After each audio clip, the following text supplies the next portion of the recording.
Hello and welcome to Fiber Trek.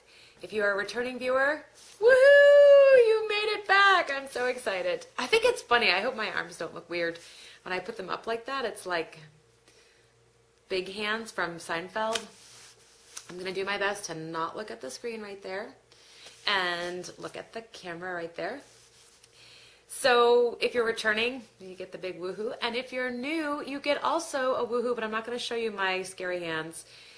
But thank you for giving it a try. It's a slow progression towards viewership, and I'm really excited about those of you who have been taking a gander at what we're doing. This is my second time recording, so I'm a little bit discombobulated, and I'm going to do my best to recreate the masterwork of my last podcast. But I have my show notes right here. So I did say welcome and thank you, which is really awesome. I didn't do that last time. So welcome and thank you. And I wanted to put out there where you can find me, and kind of at the beginning, and I'll link and show that at the end as well. You can find me on Ravelry, Fiber Trek. I'm also Swenstea, which is basically SWENSTEA, Swenstea. And that's the name of my favorite field in Edy, Orkney, where I have very close friends who run a sheep and beef farm. You can find me on Twitter and Instagram. And Instagram is probably my most popular place, just because I love the visual component of what everybody else is posting, and it's quick and it's out there, and you can follow people and not have to always get requests. They don't have to be friends. So I really like that piece of Instagram. So I have a couple sections today. They include Down the Pike, which is kind of miscellaneous and doesn't really have a place anywhere else. It can also be a tangent area, so I'm trying not to tangent too much. There is going to be On and Off the Needles. There is going to be Acquisitions and Discoveries. There is going to be Fiber Trek, and I have a book review. It's more than book awareness like I did last time. It's a book review. So let's start with On and Off. Let's start with Down the Pike. I had a couple notes in here which included my cider brewing, and the last time I recorded, the cider brewing got really out of hand, and I went on and on and on about cider brewing. But suffice it to say, this week, Rob and I are going to bottle our cider, and we're going to make a sweet, sparkling cider. When I say sweet, I don't mean like a sweet wine. It's going to be, we're just going to add a little bit of sugar to add a little bit of fizz, and just to take the edge off the dryness of the cider. I listened to two podcasts this week that I really enjoyed. Both are completely different ends of the spectrum. One is Knit FM, and that's with Pam Allen and Hannah Fettig of Knitbot, Pam Allen of Quince & Company Yarns. And they have done a very nice job putting together an informative and educational, instructional audio cast. And I just listened to one on sweater construction and gauge. And while I have a working vocabulary of those concepts, it was really nice to just hear a conversation about them and kind of be guided through in a very uniform and structured way. So I would highly recommend listening to that podcast. It's technical and there is banter, and I really enjoy their banter back and forth, but the main concepts of the program are very well highlighted and doesn't get lost in some of the more conversational elements of some of the other podcasts I listen to that I love. So that's not a negative. So that's Knit FM. The other one I was introduced to by the Knitmore girls is Knitwits, I think. And they've come back from a hiatus. I downloaded like the first 16 episodes, and then I listened to the new one, the 2014. And they are hysterical. They are the epitome of witty banter, conversational elements. Where are you going with this? But it's okay with me because I'm highly entertained. So I would definitely recommend it. I like them because they're a little bit edgy. And it's just a really fun, they appeal to my sensitivity as far as humor goes. And I'm a very Monty Python, British-esque kind of gal, and they can capture some of that. Some of it's very funny. I think my husband will even enjoy them. So I would give them a listen. They're just exceptionally funny, and it's great to laugh out loud when you're listening to stories. So Nitwits and NitFM, highly recommend. I'm sitting on my couch. I look very relaxed, but as I'm peeking in the corner. So also, I'm preparing for the Maryland Sheep and Wool Festival, and I think that's a new idea that I have grasped from Emily of Fibertown. Emily is Chain of Fools on Ravelry, and her podcast is Fibertown. She enlightened me last week with the Maryland Sheep and Wool catalog, and hence that point, or hence forthwith, perhaps, I have started to get a little bit like, oh my God, I'm not just going to pull up in my car and walk through the gate. So I've ordered the catalog, and I emailed Emily, and she gave me some more great tips. I'm going with my mom and my dad and my husband. So there's a little bit of an extra mix in there with the two boys who are very interested in all things, but they are not fiber rah-rahs. And I mean, they are, but it's not like I'm going to drive to Maryland to go to a wool festival. It's like, oh, we're going to Maryland. Oh, we'll go. If you want to go to the wool festival, we'll go to the wool festival. So my mom isn't either, but she had a little taste of the Fiber Frolic last year in Maine, which is the first weekend in June, and had a great time. The only thing she said that was missing was the beer tent. So we'll have to find beer for my mom. But this year, my mom's making T-shirts for us with Fiber Trek on them. Now, Mom is notorious for making T-shirts. So when I was in 8th grade, very sensitive time of life, my mom and I drove across the U.S., and Mom had T-shirts made for the whole family because my brother and my dad joined us for a section. And they were neon yellow, pink, and green. And they said, Hunts Across America in royal blue on the side. And yes, there are documented pictures of the whole family wearing these at the Grand Canyon. All of us in our neon shirts that say Hunts Across America. Very cool. That's us. And it doesn't end there. So fast forward now, I was 12, 26 years later. Oh my God, 26 years later. And Mom and Dad take Miles, my brother, myself, and our spouses to Alaska. Mom has T-shirts made, and this time they are not neon, so that's a good thing. There is some neon coloring on them, but they're not neon. And the logo or the mantra across the pocket was Hunt Tice, Challenge the Wilderness. And on the back were 3 symbols that were in the style of Native Pacific Northwest American Indians and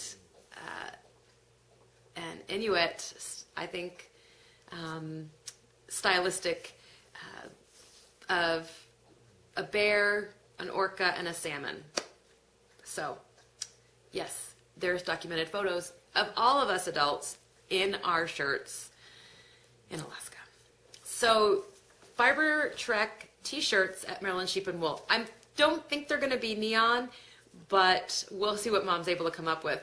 We're really trying to promote the concept, and so I thought if we all had T-shirts on, it might spark conversation. I'm going to have buttons and cards. So Mom was, and I didn't say T-shirts, I said buttons and cards, and Mom was like, well, I can have T-shirts made, and I was like, great. So Dad and my husband, Rob, will be touting the Fiber Trek logo, which I'm having worked on. That was actually in Fiber Trek News, but that's okay. A friend of mine is a graphic designer, and yeah, we'll be the geek family. I'm sure there will be other geeks flying their geek flag high, so we won't be the only ones, but hopefully it won't be a neon geek flag. So really, that pretty much covers down the pike, things that are just kind of out there in the universe. the weather, which is always a topic of conversation universally, is interesting. It just stopped snowing. I think it's going to rain. It's 34 degrees. We have a weather station here. That's my husband. There's a weather station here, and there's a weather station upstairs with sensors outside. It gives us the barometric pressure, the humidity, outside, inside, outside and inside temp, time, moon phase, the whole 9 yards. Anyway, it's 34 degrees outside, and it is 68 degrees inside, and I'm hoping my fire kicks off. We were going to kind of let it go, but I didn't think, I'm kind of chilly. So still having fires and keeping those going day and night. So that's down the pike. On and off the needles. There will be some reaching here, but I can start with this. This is off the needles. Yay! This is Marin. And what I really wanted, I really wanted to do is get that scalloping for you. And that scalloping goes all along here. This is out of Woolen Rabbit, Emma. I'm not sure if I'm going to, that's perfect right there. 330 yards, and this is the Gatsby colorway. It's the colorway for the club in October. And let's see, I have notes. This is good. Polworth silk, DK, 330 yards. I knit it on 4mm needles, which is size 6 US, and it took me about a week. When it first came off the needles, I was a little bit concerned because it was very smooshy. There's that word, smooshy. That garter stitched fabric was very, very smushy, for lack of good vocabulary. And when I soaked it, of course, and blocked it, it relaxed, and sorry, it's 1 o'clock. And I was a little worried I was going to lose some of the body of the shawl if I blocked it too hard, but I didn't, and I'm really thrilled. So, yay, Marin. I'm going to get this back on, I think. There's lots of different ways to wear that. Mine's pretty long. I think it's just a little bit under my wingspan, but for the lack of having to tote around. I'm going to also move up a little bit. Sorry, it's on my couch. I'm sinking. The next thing I finished was Such a Winter's Day by Heidi Kiermaier. So in love with this sweater. You can see the gray stripe. Hello. Back here. And you might be able to really get some nice view of the yarn. And then back here, that really is how lustrous it is. Hello again. The only thing, I haven't blocked this. I'm not sure if I'm going to. I am. Gosh, I don't know. I am. The cowl neck, okay, I cast off in a loose bind off. And I like the look of it. I like the look of the bind off, but it really is stretchy. And so when I fold that cowl neck over, it flips up here, flares out. And I don't know if blocking is going to help that. I wish I had done a tighter bind off. I'm not really interested in ripping it out. I might be interested in ripping it out. But I'm going to try blocking it first. Sorry, that's my phone. Picking out chaff, my favorite. So anyway, I think I would have done a regular bind off even if it meant being a little bit tight, because I can still get my head through that. So yeah, there it is. I love it. I've been wearing it every day. And I knit that out of Log Cabin and Lamb. They're Romney, 100%. And it was probably a heavy worsted yarn. I knit it on a size 9 US 5.5 millimeter. And I used 11 skeins. It was 165 yards and per skein. Each sleeve took just about a skein. So yeah, so I'm thrilled. It's so warm. It's so comfortable.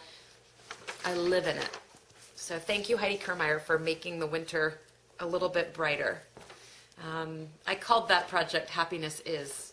I did get a little bit like, oh, near the end, like a little bit like, oh my God, this is a lot of gray.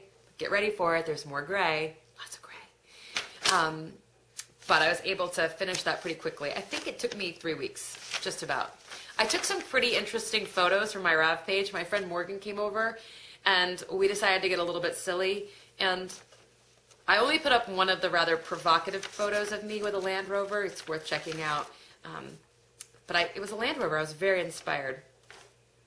So you can check those out on my Rav page, my Rav project page. So that's off the needles. And that's 2 weeks worth of knitting. I did not work on the stocking. The stocking, which still looks the same. And I know I need to just push forward with it. And it's nothing to do with the yarn. And I love the finished product, but I don't know. It's an aversion. Oh, I see a wild turkey walking by. Let's hope my dog doesn't see it. So on the needles. Well, as soon as I finished Marin and the gray sweater, so this is nice because this is some color, right? I immediately cast on a gray cowl. So this is the Mikado cowl by Stitchner Designs, and it's gray. The colorway is called Driftwood. I, of course, left the tag over there. But this is Bare Naked Knit Spot. It's their Romney Merino. It's 40% Romney and 60% Merino. So it really gathers it gathers the best qualities of both of those breeds. It has the luxury and sheen of that Romney, the long wool, and it's got the bounce and the stitch definition of the Merino. So that short crimp.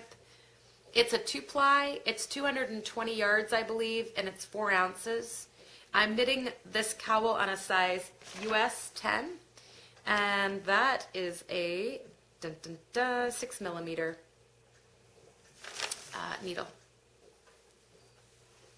And you can really, if I can get in here, really see that stitch definition. Pop, pop, pop. And that's the color.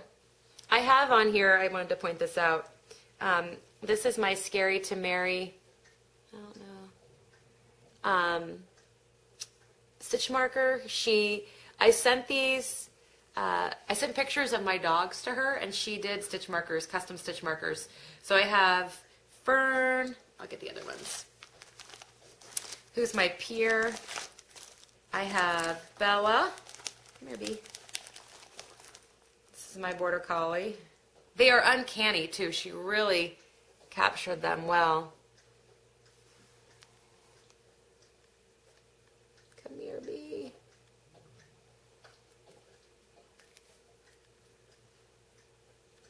I don't know if that's focused or not. There's Bee, one ear up, one ear down. Where's Co? Here's Coey. Coey's my Anatolian Shepherd. He's a sweetheart. Oh, Co, come back. They're wicked sweet. I just am so taken with them. And then Smokey Dog, who I no longer have in real life, but obviously in spirit. And that's who all of my podcasts are dedicated to. I also, just for fun, because they're stitch markers, I also ordered from Wee Ones Designs, or Wee Ones. They're on Etsy. She does animal stitch markers and such. I ordered these beavers. Oh. I don't know if you can see if the camera's gonna focus. Nope. Oh my god. And then in acquisitions, you'll see I got myself something for my birthday. So that's on the needles. And also on the needles, sorry, I had to move that out of the way. Sorry. Is the Burnham Wood Capelet. So Some of you may know about this project. So, love the product, love the yarn, have knit this twice. This is my second time. Excuse me. But I've got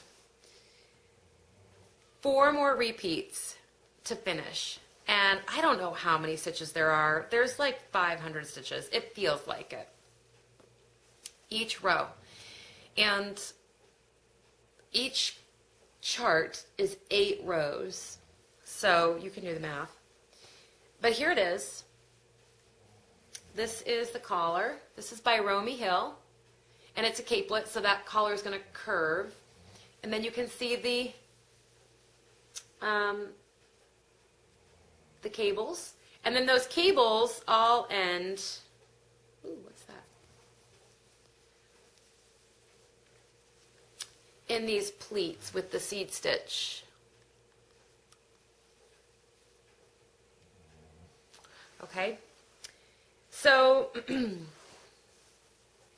there are a few mistakes in it, but I let it go. I was like, I cannot rip it out. I don't care. There are more mistakes like, not on the cable, but more like where I increase next to the cable because you increase out and then the shoulder drops. So, but I'm knitting this out of Stansboro Gray, which is Mithril yarn. That's the name of their hand knitting yarn. And I'm going to tell you a little bit about this yarn. It's a little mini fiber trek without going to New Zealand, which I wish we were. So here it is. This is Mithril. And that's pretty true to the color. These are all over-dyed grays. So all of their colorways that are dyed are over-dyed. This is the Kakriki colorway.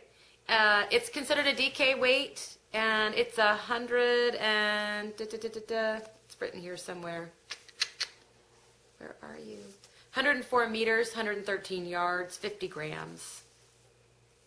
So the Stansboro Gray comes from Stansboro Farm.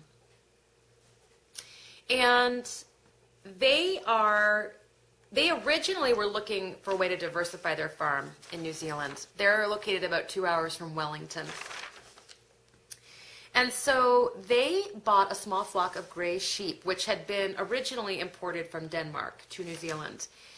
The original genetics of that Denmark flock had come from the Gotland, which is a breed of sheep on an island in Sweden. So definitely Gotland overtones to this yarn. They have spent the past 12 years working with their genetics and tweaking the genetics of that original gray flock and now have their own breed. So the Stansboro Gray is considered its own breed. It's its own outright breed of sheep, which makes it rare. It's the only place that has Stansboro Grays. So they worked very hard with that original flock. All of the sheep are a variant of gray, from medium, light to dark. And most of the fleece is spun and milled into cloth and fabric for the high fashion market. And that's where Peter Jackson, who directed The Lord of the Rings, originally saw this particular fabric, this particular yarn being used, and henceforth it went, oh, there it is, henceforth. And then he chose that to be used in Lord of the Rings. So if you're a Lord of the Rings buff, nightmare nut, like myself, I don't dress up, but in my head I do. You will know that the elven cloaks, Gandalf's attire, the woolens in that movie are Mithril, are Stansboro Gray. Which I geeked out. The name is Mithril, which is the elven male that is very strong and saves. Well, I won't give anything away if you haven't seen it or read the books. Read the books. Books are really good. So they also farm 80 alpaca, and they have a forestry plantation, and They also keep a number of their numbers of their acreage, a component of their acreage in the native bush to cancel out some of that carbon footprint. So they have a very thoughtful product, from animal husbandry to their land to their local economy. They use a local mill in Wellington. So everything is very insightful and reflective about this yarn. So I would, if you have a chance to work with it, I ordered this from the Yarn Sisters in Colorado, but there's a couple other carriers, and you can order right from them in New Zealand. So it's definitely worth a try, and definitely, it's a gorgeous fabric. I am absolutely in love with it. Again, long wools, where is it? Long wools, my Romneys, Coopsworth, Stansboro Gray. There's a theme here. And I just really, and this is worsted prepped and worsted spun. So the long wool combed worsted spun is going to give you a very durable, strong fabric.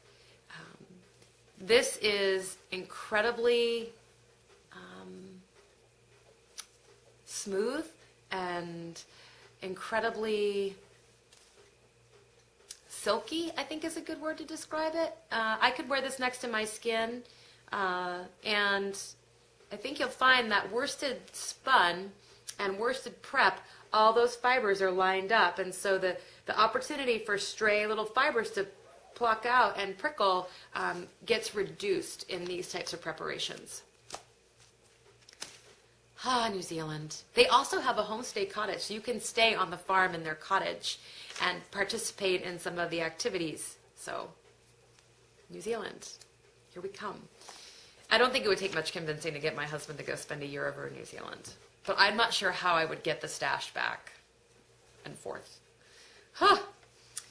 They have over 1,200 animals within this flock, and the other thing I wanted to note about them is the dyes that are used for the overdying are a biodegradable hue, or biodegradable overdyed hues. So a lot of awesome things going on with just this one yarn, one farm. Cheryl and Barry Eldridge are the originators of that product, and I think that's everything I need to say about them. So that's a little mini fiber trek. I love that. I love that we can travel through yarn, and we may not be able to go and connect with a landscape, but we can certainly connect with the sunshine from that landscape. Just like Jeannie Carver says, and in my blog you'll see that highlighted. This is gathering sunlight. So that can go away. Not for good. I try to do 3 rows a day on it. Oh.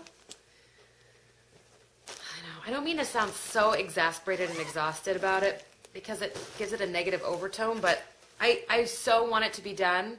I have Swedish clasps I'm going to use for the clasps at the front of the capelet, and I just want to get there, and I'm not. These are both in my homemade bags.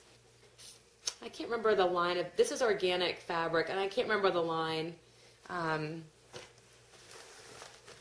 I got this one because it's a fairy princess feeding squirrels right there. So I made both of these, and I'm going to have a big bag making session in May with my sewing mentor, so I'm looking forward to that. The last on the needles is not my own. It's my husband's. He decided he had to have a bag for his project, and Ziploc would not do. Now, most of us started out with Ziploc, I think. I always had the Ziploc bags. But he found this little bag, which is perfectly appropriate for him. You may not be able to read that, but it does say Lincoln Search and Rescue. I mean, not Lincoln Search and Rescue, Waldo County Search and Rescue. And this was from the MASAR conference, Maine something Search and Rescue. Maine Association of Search and Rescue. And this was his training. And he was like, I didn't know what I was ever going to do with this bag. Knitting bag. So what is he knitting? Well, it's most appropriate. We celebrated a friend's birthday last week. She doesn't like to celebrate her birthday, so we just celebrated Knitting Day. She's a new knitter. And I said, well, let's just celebrate Knitting Day. We'll have cake. And everybody will get a knitting present. Which sounds like a great idea, doesn't it? So I made cake, and we all got knitting presents. And I got this for my husband from my stash because he wanted to learn to knit. And this is Highland Handmaid's Black Ash Worsted. This is the Katahdin colorway. And he's knitting the barley hat from Tin Can Knits, and there's that garter stitch. He insisted that he have stitch markers, because that's what you use when you mark your knitting, as opposed to paper clips like I started out. And he took this up the mountain with him on patrol the other night, and was in the cabin and was able to get a little bit of knitting done with his knitting bag. So he's very, very sweet about the whole thing. So we'll see how far that goes. I'd really like to get him trained up on knitting socks. So, okay, did I cover everything? Yay! Acquisitions and discoveries. My favorite part of most of all podcasts, video podcasts, is acquisitions and enabling, because it's how I learn about other yarns, and I just revel in other people's stashes. I just love to know that there are people out there who are enjoying fabric and enjoying materials, enjoying wool and, you know, local farms, and discovering things, and I just love it. It really, I don't know. I know that I know a lot of podcasters will preempt their enabling with "don't judge," and I don't judge. Go for it. Buy everything you want, and then show me. So it's like yarn infomercials, you know? Love it. If I had to watch a 40-minute infomercial on yarn, believe me, I'd be calling in for the gift, free gift, first 5 callers, $19.95. I'm all over it. So my birthday's coming up, and then we had knitting day, and my mom had sent directly to the house the yarn for my birthday, and Rob bought the yarn for my birthday, and I opened it on knitting day. And I had bought Morgan, 2 skeins of Barn Owl, 2 skeins of Loft in Barn Owl from Brooklyn Tweed, and I got her some stitch markers from Scary to Mary of little hamsters. Very adorable. And Rob got me, as requested, he likes to have a little bit of guidance, and I'm okay with that. He got me 3 skeins of Brooklyn Tweed, and this is Loft. It's their fingering weight. It's 275 yards per 50 grams, and this is the colorway Thistle, and there is Loft, colorway Thistle, Plume, and Blanket Fort. And I'm going to knit the Brush Creek Cowl by Hilary Kelly Smith. And I think there's enough for 2 in here. I'm not sure. I've got to look.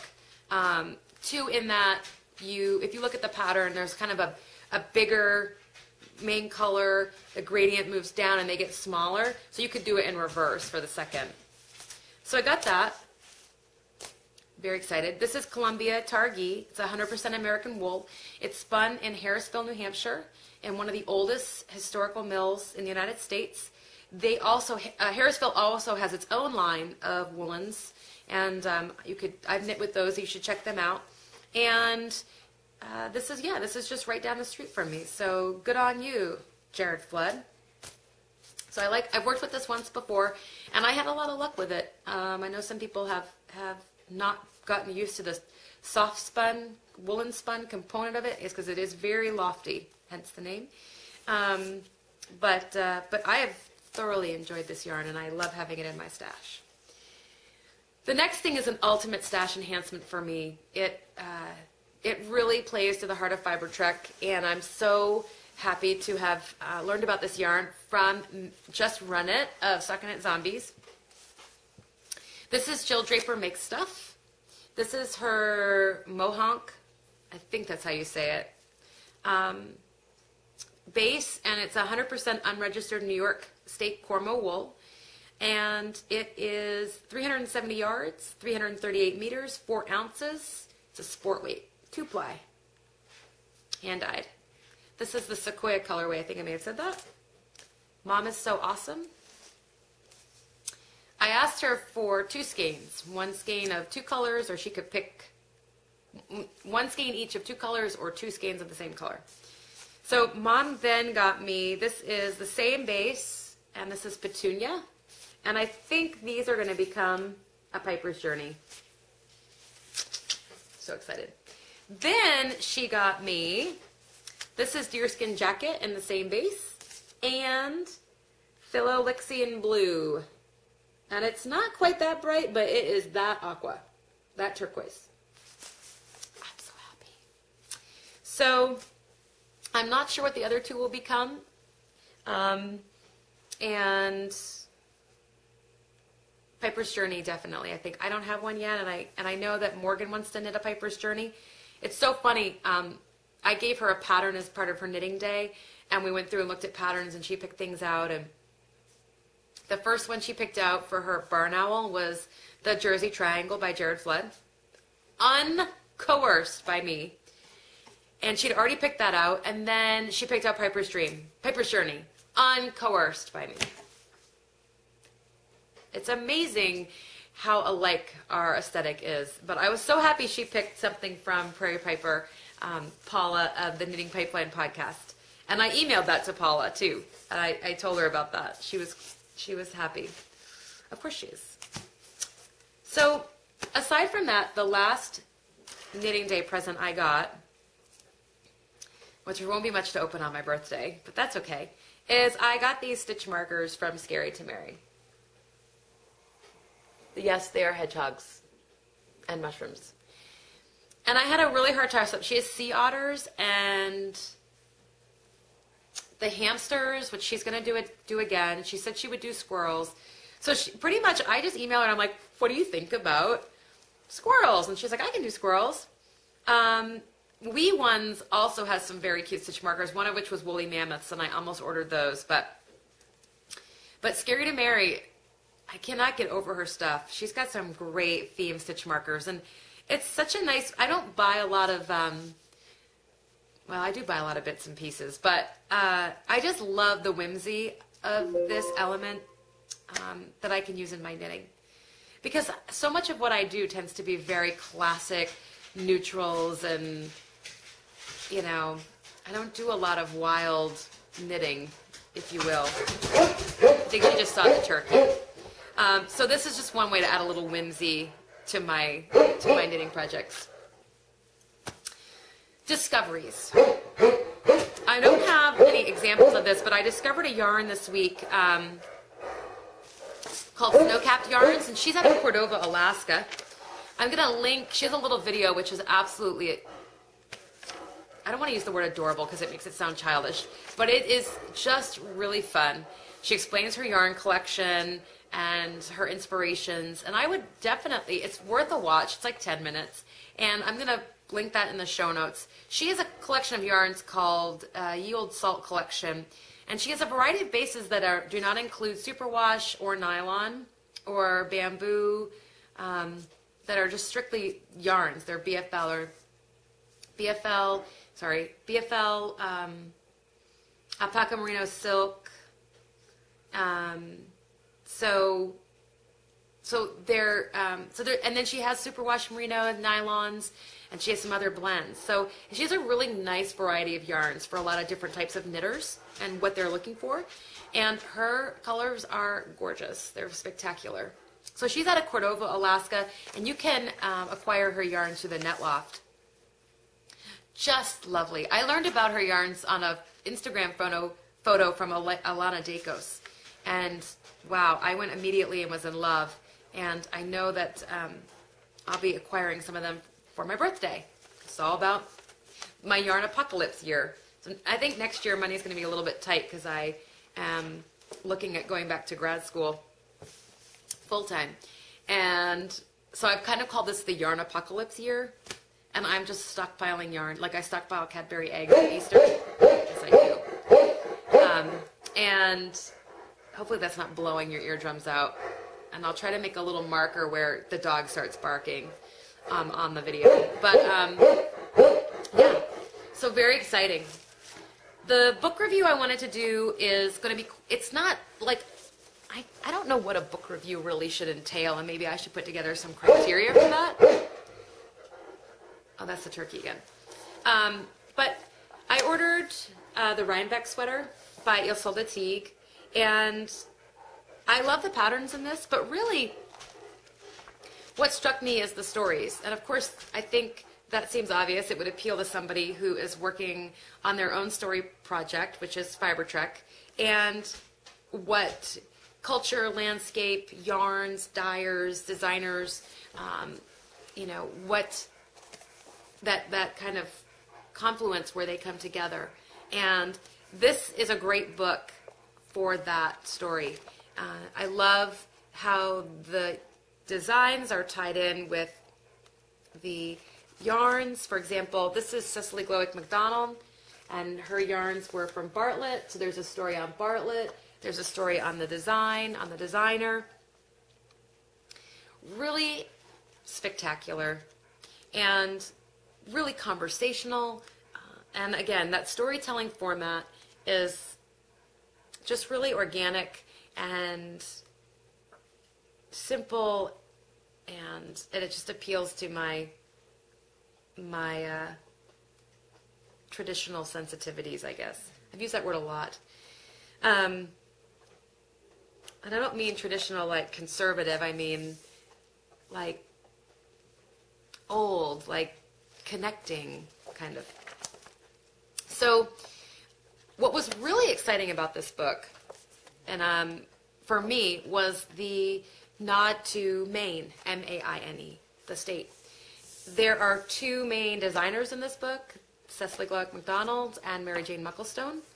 There are two main yarns in this book, which are Starcraft Fiber Mill, Nash Island, which I featured on my last podcast, and Bartlett yarn, which is just a great yarn. It's like Laura Ingalls Wilder yarn. It's like, give me the yarn and knit something, and it just encapsulates everything that's good about wool and knitting and tradition. So, so I was really psyched to see Bartlett featured here. It's not a big highfalutin yarn. It's just your good, there it is. You know, put that on and look cozy yarn. This also featured Shipyard Point Glassworks, who was vending at my retreat in October. And that was really exciting. She's a Maine artisan glassmaker. So there was a lot going down with Maine in this book, and I was so excited and so, I don't want to use the word proud, but, you know, I just am consistently impressed with the mark that Maine makes on the fiber map. A couple things. One, I really like the setup of the book. There's a ton of content in the beginning, and then all of the directions are in the back, with lots of good schematics for each one. And then ultimately, aside from the fact that you can read about all of the yarn suppliers, there is a resource list in the back, which I always appreciate. There is introductions, table of contents, pretty typical, and amazing photography. Come on. Who doesn't want to beat Isolde Teague in that picture? All right.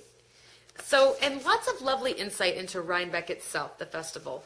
That was secondary to me, and I haven't been to Rhinebeck. I'm not sure if I'll get there, but the real reason I grabbed this was the stories. So I would highly recommend it. My two top choices that I think may come out of here are Pumpkin Ale, which is Isolde's contribution to the project. Not sure if that's coming out. Hello. And Beekman Tavern by Thea Coleman, which is just a really sweet, feminine cable knit. And I really love this detail right here. Again, I think that's that whimsy that I don't always get. So, And again, these really great stories about the yarn, the sheep, their inspiration, the dyers. Great book. Great book. You know, really, if you're looking to have some insight into starting to use locally sourced or artisanal yarns, then this might be a really good place to start, because you can read those full stories and get a full understanding of the yarn. There's also the dyers in here, which is another great way to get introduced to some of the indie dyers that are out there. Miss Babs, for example, Fiber Optic, for example. So I'd highly recommend this for anybody's library. Plus, it's just really fun to read, and it's very inspiring. So that is the Rhinebeck sweater, which the official title is Il Solda and Friends Celebrate Sheep and Wool with the Rhinebeck Sweater, a collection of 12 sweater patterns, stories, and more. So that's it for kind of the Sari podcasty part of the show. The last piece I'm going to end with is Fiber Trek. I just want to give you a general update about that. I am currently working with Janny of Starcraft to set up a shoot at the end of April, which will be very exciting. And Nanny Kennedy at the end of May of Meadowcroft Farm and Sea Colors Yarn. We are working on our logo, as I mentioned earlier, and hope to have my friend get that out to us in the next 3 weeks or so. And Tyler is working on a few mini treks. One I hope is done this weekend. He has been working on it. He's such a perfectionist, and he's like, it just isn't meeting my standards. And I'm like, look at the podcast I put out. Like, let's just throw stuff up there. So he's working on a couple of those, and hopes to have them out for you guys to take a look at. He just wants more footage. He wants to do more shoots. He has a hard drive that kind of it needs repair, and it has a ton of footage on it from our time with Pam Allen at Quince & Company and one other shoot. And I think we're going to get that repaired. We've got to put some money into that, and then we'll be able to put together a mini trek to Quince & Company. But in the meantime, he's working with some limited resources. The other thing I wanted to mention at the end here, because I always like to talk a little bit about other ways that you can be involved in garnering, I think that's my stove, garnering your own fiber trek. If you're looking at ways to explore knitwear by using locally sourced artisanal yarns, traveling for your yarn, then I would highly recommend checking out Ann Hansen's Knit Spot. I belong to her club, which is Bare Naked Knit Spot, and that is a club that is dedicated to yarns that are undyed. They come in their natural color, and it's a thoughtful way of sourcing yarn. She participates on many levels, as you can see with Kent. Anne procured the fiber. She met the farmers. She found the mill. So that's kind of her yarn, and she has a line of yarns. Or Knit Spot, the company, has a line of yarns. They have a variety of yarns you can look at. Blends, sock yarns, different weights. Kent is worsted. She has Kent is in DK. So, excuse me. And she also travels, researches, procures yarns from lots of different farms and different projects. We last year got yarn from the Snow Leopard Trust, and that was coming from Mongolia and supporting snow leopard. It's not reestablishment, but they're an endangered species, so it was supporting local economies in Mongolia so that they weren't putting pressure on this animal by killing it because it was, taking livestock, etc. So there's a lot of different ways that Anne and company participate in the yarn world and bring yarn to your door. And it's a great way to try different types of yarns. So like I got Lincoln lace last year, which is a 100% Lincoln wool, Romney merino. We've worked with organic cotton. We've worked with Cormo and yak. We've worked with, I'm trying to think of a couple others right off the top of my head, but I can't. So I don't know what the sign up on that is, but it's worth taking a look at what she's doing, and she's just another great resource. You know, it's usually about your resources, what you have at your ways to consolidate so you can find what you want without having to know all these tiny little farms. Solitude Wool may be another resource for you as well if you're looking to just start out. But I found KnitSpot, I like it. It's a surprise. It comes to my door. I don't know what it is. I don't have anything to do with selecting it, and so it really pushes my boundaries. It doesn't push my boundaries in color, but it pushes my boundaries with materials, and I love it. So I hope to record next week, actually. I'm making great progress on a few projects, and I would like to do it weekly, but sometimes I feel like I don't have enough to say. But I'm going to have had a birthday. No, 2 weeks. But I think I'm going to have some bits and pieces done that I can share with you. And hopefully Tyler will have some bits and pieces done he can share with you. All right, 50 minutes nightmare. We'll see how this goes. I'm so glad you tuned in, and I so look forward to seeing you next time.